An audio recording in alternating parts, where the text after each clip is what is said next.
So, good day to you all. I am Darren Dave Gonzalo, the leader of Group 1 for the Contemporary World presentation. Let us talk about the 17 Sustainable Developmental Goals. So, what is the goal of the 17 SDGs for short? Is to aim to transform our world.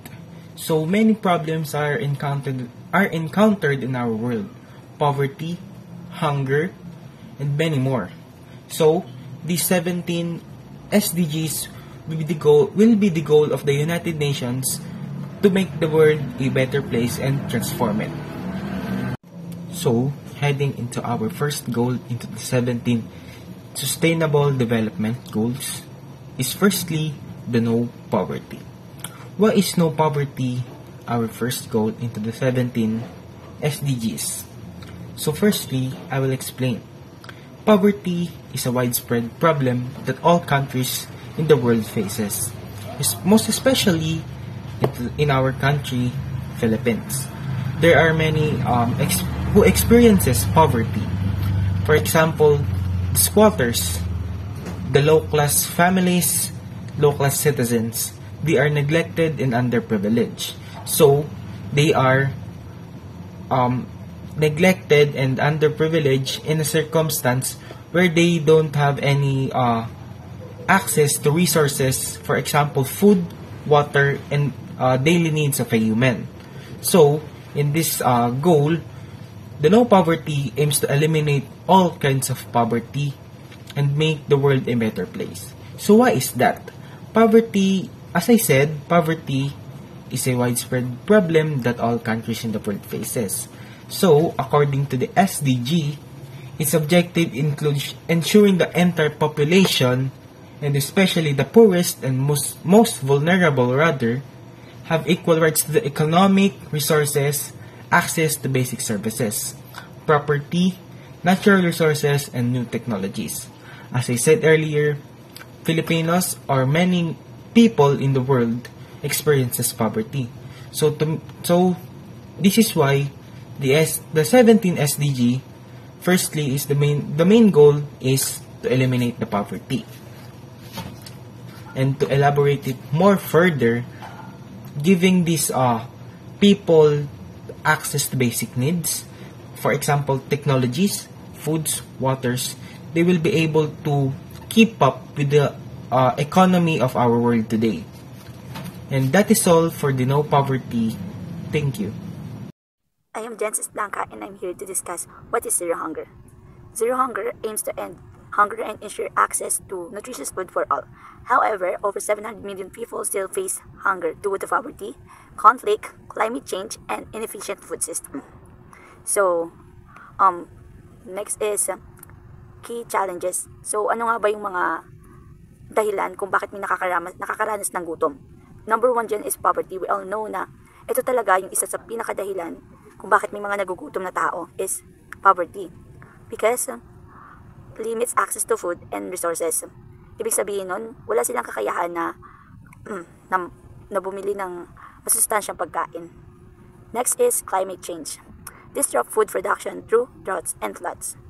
And dito nga, kapag sa climate change, alam na natin pumapasok sa isip natin is mga biglaang bagyo. Dahil dito is, nasisira yung mga pananim. Hindi lang katulad na lamang, kasi pa sa mga example to is sa may bagyo. Dahil sa sobrang lamig ng temperatura, may mga halaman na nabubulok sa sobrang lamig. Okay. We're done in challenges. Let's proceed to solution. So, paano nga ba natin malulutas itong mga gantong challenges? Number one is support sustainable farming and modern agricultural technologies.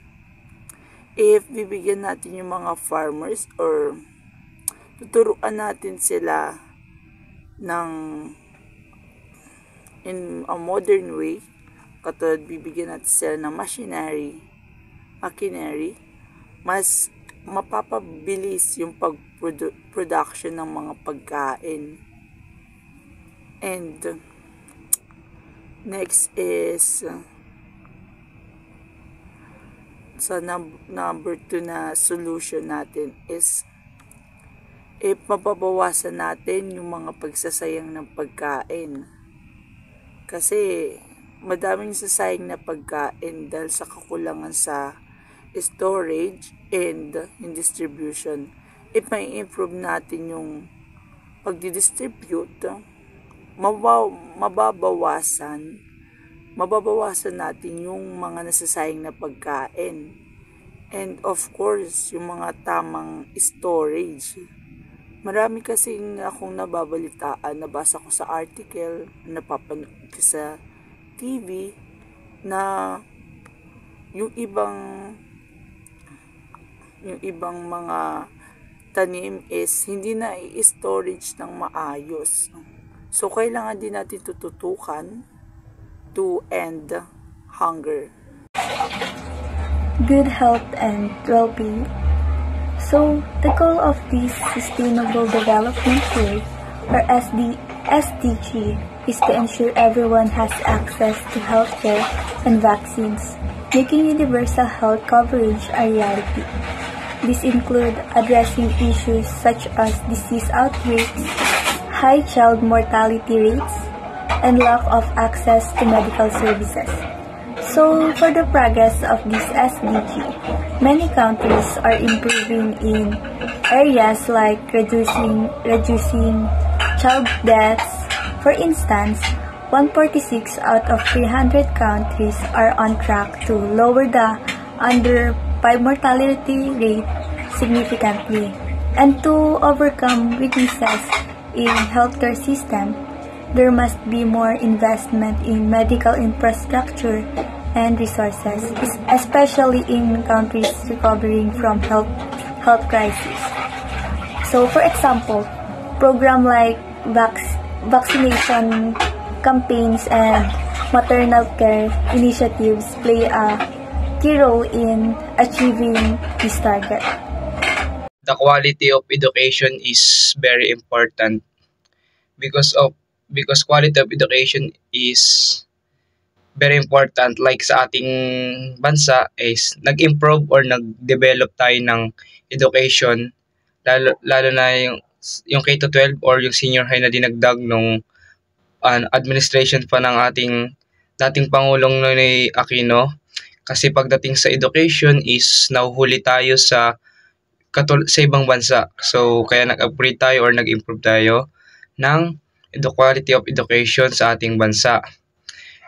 And dito sa ating bansa is mas in-improve ang quality of education. So, parang magkaroon ng makapag-aral ang mga walang kakayahan mag-aral, like mga nakatira lang sa mga bundok. So, gumawa ng paraan ng yung ating gobyerno na yun nga, magkaroon ng quality of education sa ating bansa is malaki talagang tulong ito. So, may pinpoint doon na pinaka-key points sa quality of education. So, number 1 is provide equal access to affordable vocational learning. So, yun nga, mag-provide ng mga access ng mga sa mga taong hindi nakaka-access, like sa mga matataas na bundok mga nakatira, yung mga taong so parang in-encourage sila, minamotivate na makapag-aral. So, dun in-improve yung natin. Then, pinpoint din is achieve universal access to quality higher education. So, ayun nga, ina-achieve natin yung to access to high quality education. So, ini-improve din ng ating government na halos lahat na makapag-aral. Siyempre, alam naman natin yung benefits ng education sa mga kabataan, lalong-lalo na sa amin. So, ina-achieve nila to, kumbaga, magkaroon ng higher education.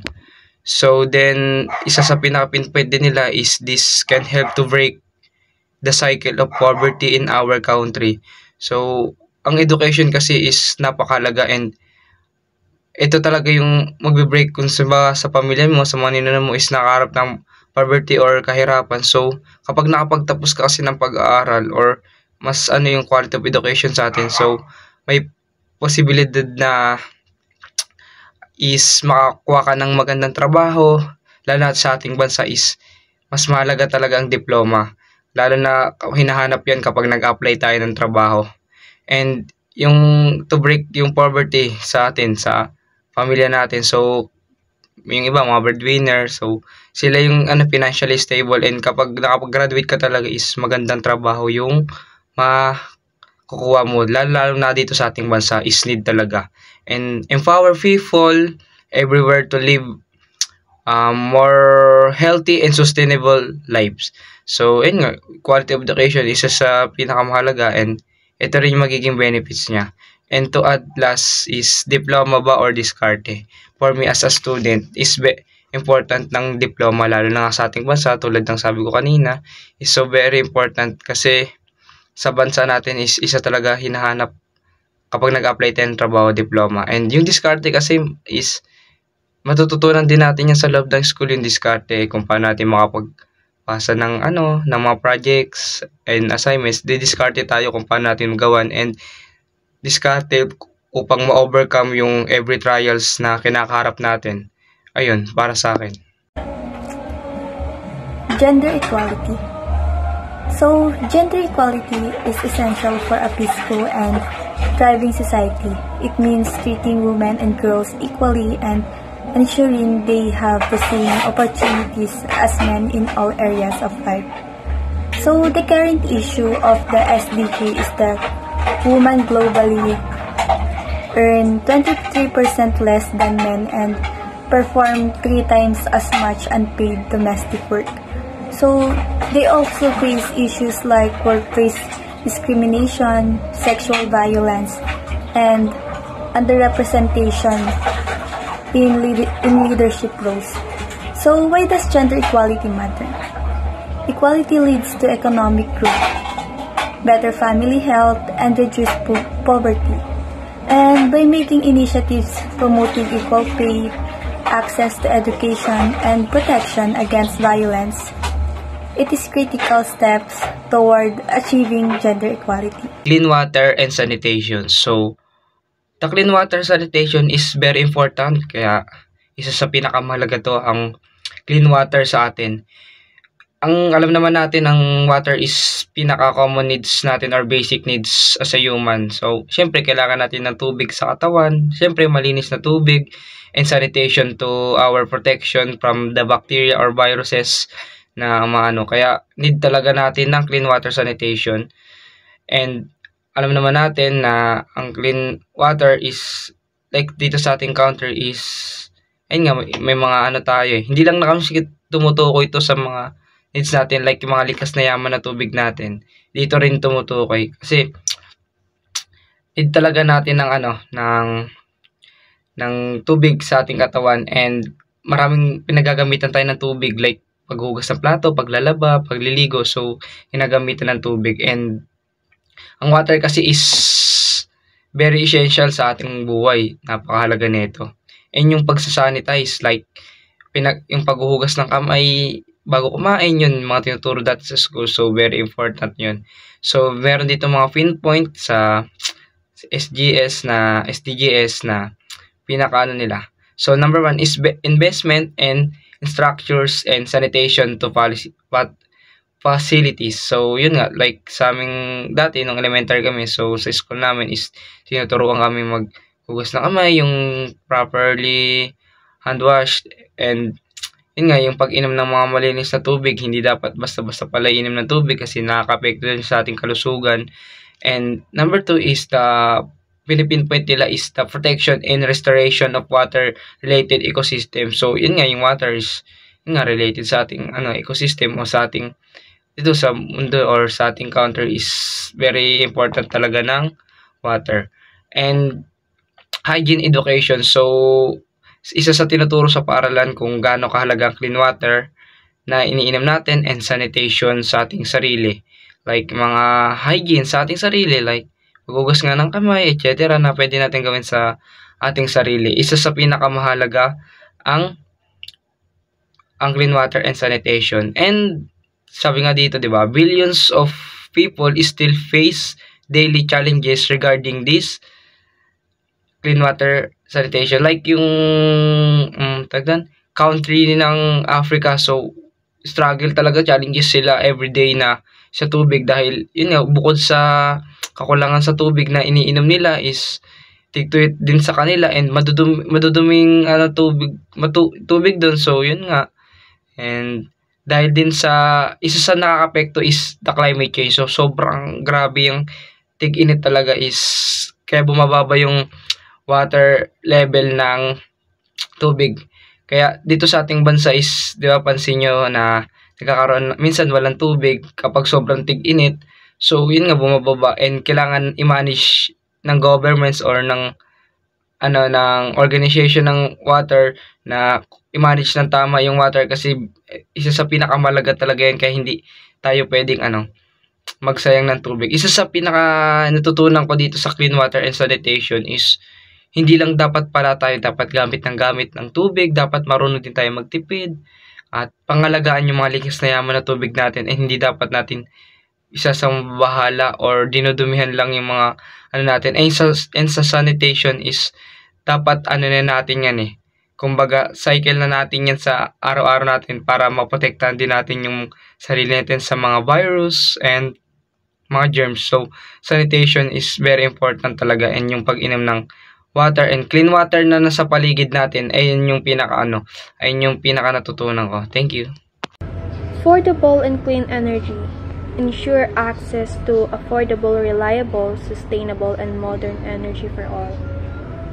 Even though developing countries installed a record-breaking 268 watts per capita and renewable energy generating capacity, there were still 675 million people around the world with no access to electricity. Investing in clean energy sources such as solar, wind, and thermal, expanding infrastructure and upgrading technology, accelerate electrification, increase investment in renewable energy, improve energy efficiency, develop enabling policy and regulatory frameworks. Affordable and clean energy is important because it improves lives by powering homes and schools, helps business grow, reduce pollution, and provides equal access to energy, especially in underserved areas. Achieving SDG 7 is key to building a sustainable and fair future for all. Work and economic growth.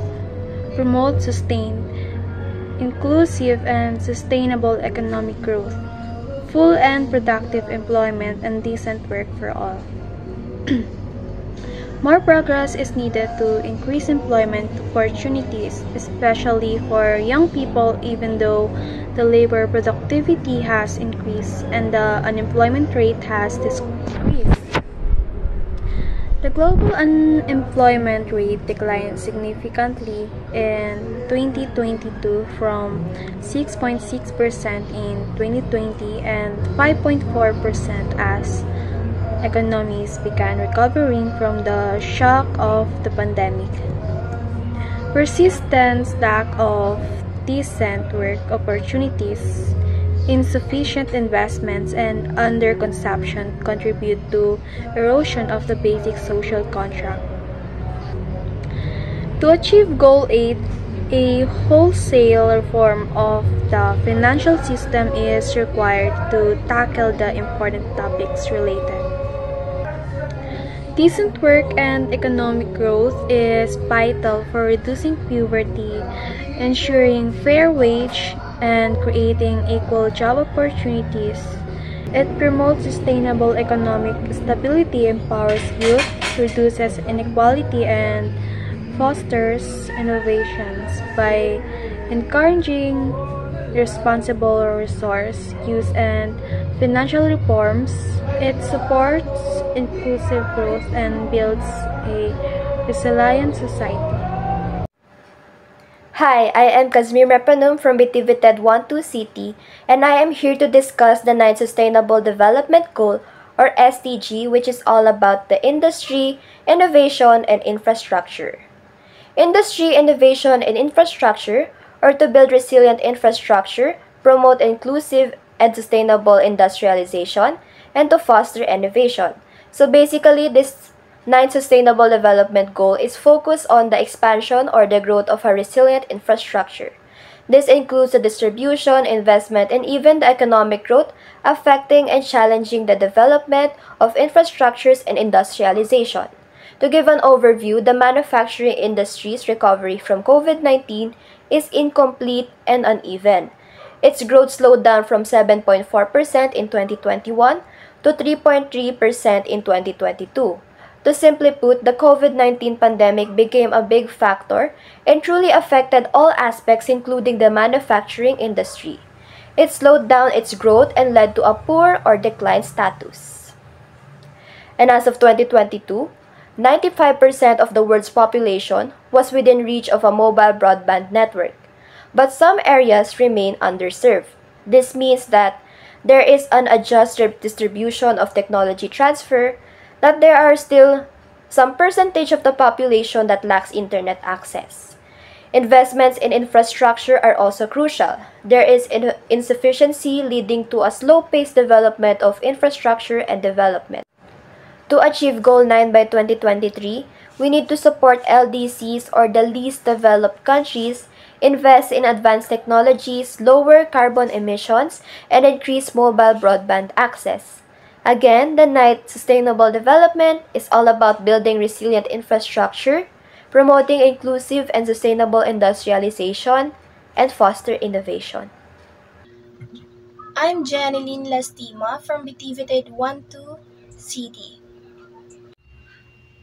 So, in 17 Sustainable Development Goals, the number 10 is reduce inequalities. Reduce inequalities. It highlights how inequality hinders long-term social and economic progress, obstructing poverty reduction and diminishing people's sense of fulfillment in self-worth. So addressing inequality requires focusing on equity as a cornerstone for a better society. Investment in education and skills development is crucial for lifting people out of poverty. Social protection measures provide vital support to those in need. Combating discrimination ensures fair treatment for all. Ultimately, SDG number 10 aims for a more just and equitable world. This involves reducing disparities between rich and poor, both within and across nations. The goal is a society where everyone has equal opportunities to thrive. Sustainable cities and communities. Make cities and human settlements exclusive, safe, resilient, and sustainable. Ang layunin ng SDG 11 ay tiyakin na ang mga lungsod at pamayanan ay maging lugar na may maayos na tirahan at may patas na oportunidad para sa lahat. Isa na rin yan ang exclusive. So, yung exclusive ay mga lungsod na dapat bukas at pantay para sa lahat ng tao. Ano man ang kanilang status sa buhay or edad, kasarian. Halimbawa na lang nito ay pagbibigay ng murang pabahay para sa mga. Next naman ay ang safe.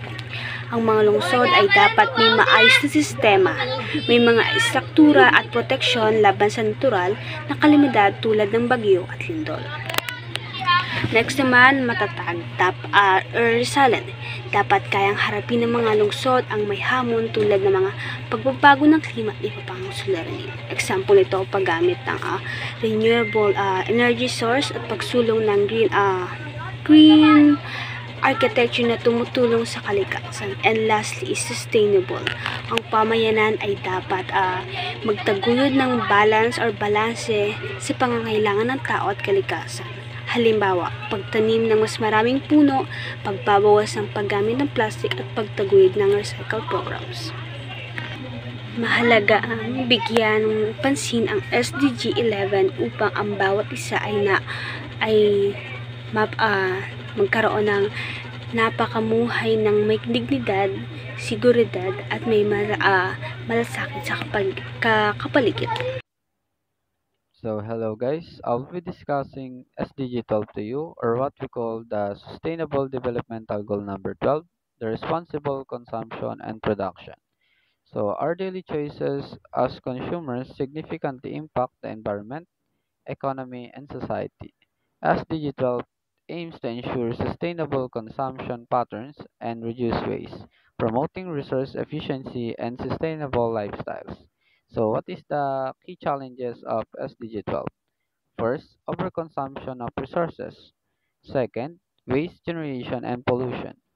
Third, climate change. Fourth, unfair labor practices. And lastly, resource depletion. So, what can we do to achieve the aims of SDG 12? First, we must adopt sustainable lifestyle. Choose eco-friendly products, reduce energy consumption, and conserve water. Second, reduce, reuse, recycle, or what we call the 3 Rs. Minimize single-use plastics, compost, and repurpose materials. Thirdly, choose eco-friendly products. Opt for sustainable textiles, renewable energy, and environmentally certified products. Fourth, support sustainable businesses. Promote companies prioritizing sustainability and ethical practices. Fifth, implement efficient production processes. Adopt circular economy principles. Reduce waste and emissions. So, what is the benefits of SDG 12? The benefits of it was first, reduce waste and pollutions. Second, conserve resources. Third, climate change mitigation. Fourth, economic growth. Fifth, improve health and lifestyle. Sixth, job creation. Seven, enhance biodiversity, and many more. So, what is the best example of SDG 12? First, Sweden waste to energy programs. Second, Japan efficient manufacturing. And lastly, India's eco-friendly textile. And that's it. That's what we call SDG 12. Okay, good day. Now we're talking about number 13, climate action. Take urgent action to combat climate changes and its impact.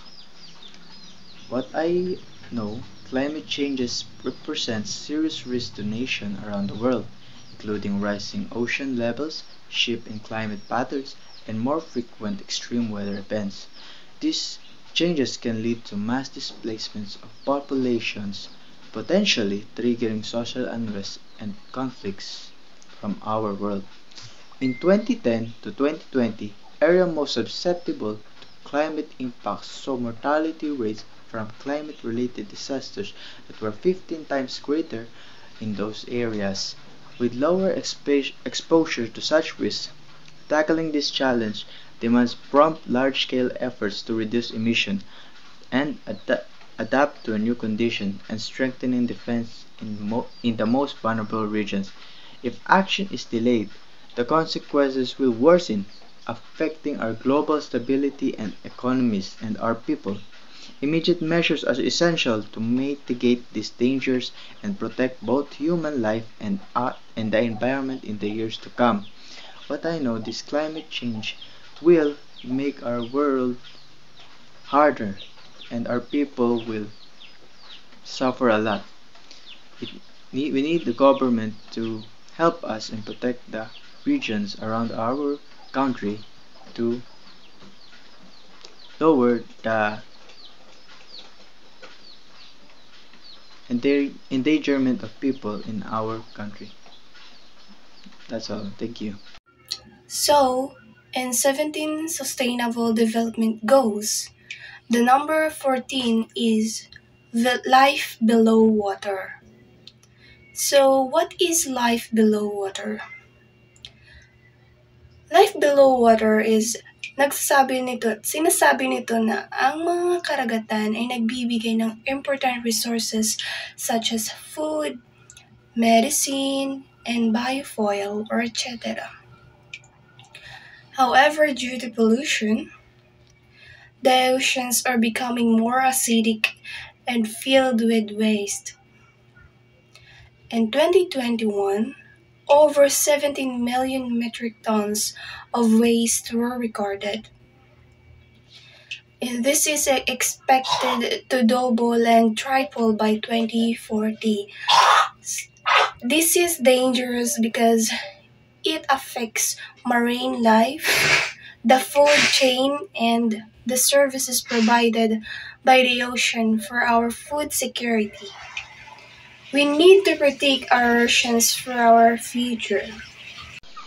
Okay, now we're talking about on the importance of terrestrial ecosystem and efforts for their protection and restoration or life in land.